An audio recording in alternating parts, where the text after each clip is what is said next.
Grief is all-encompassing, and it stays with you. At first, it's very heavy and intense, and it's always with you. It doesn't get better. You kind of just learn to live with the grief. My name is Stefania Thomson. My husband, Kyle, and I, we stayed at the Ronald McDonald House in Toronto for about 4 months. A couple years after Kyle and I were married, our daughter was born. E had just celebrated her first birthday. We were very shocked to find out that we were pregnant with Jack. Jack's birth was perfect. We brought him home and we got to enjoy him as his happy, healthy self for about 5 months until he became sick.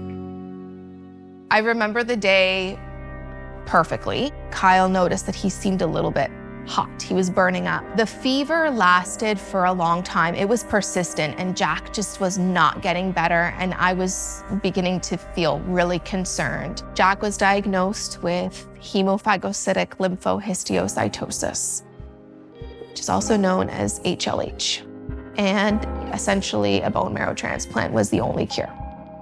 Our daughter was tested immediately. We needed to know if she could be a possible match to be his bone marrow donor. And they confirmed that she was a 100% perfect match. She was our little hero. Jack received his bone marrow transplant in November of 2019. And during that time, we had an idea that we would be in the hospital for a while. So we had fully anticipated on staying at the Ronald McDonald House. Being in the hospital is incredibly overwhelming, especially when you're there all the time. You constantly hear the noises and you hear the code blues and you see the people running and you see the families crying. But then the Ronald McDonald House, it was magic there. You would just smell the cooking. Being in that kitchen, just seeing a sense of community, it became home. Our daughter absolutely loved the house. In the Ronald McDonald House in Toronto, there's a giant fish tank. Oh, fishy up here. She would always feed the fish. She just loved being there. I don't think she really wanted to go home, which is kind of amazing because our entire world was falling apart.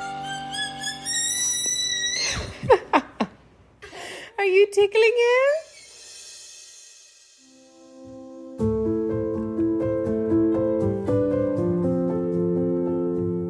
After Jack passed away, I quickly knew that I still needed to be present for our daughter, close to Daddy, and give her the life and the joy and the happy mom that she deserved, while also allowing myself to grieve. Oh man, Mommy's dizzy now for sure. We went through this experience. It's very much a part of us. And though our son's not here, he's here. How can I find the strength to go anymore? You just find the strength, you dig deep.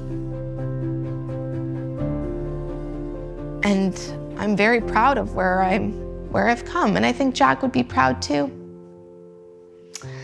Oh, the sun's coming out. Maybe that's Jack.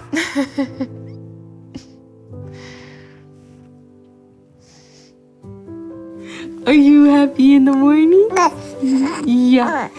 You like the mornings? You like waking up? But one thing I've learned is that it's important to allow yourself to feel joy, and you can feel sadness at the exact same time. And that's okay. You don't need to choose. Because it can be really hard to find joy after loss. But understanding that it's okay to find joy. Feeling all of the emotions, that is life.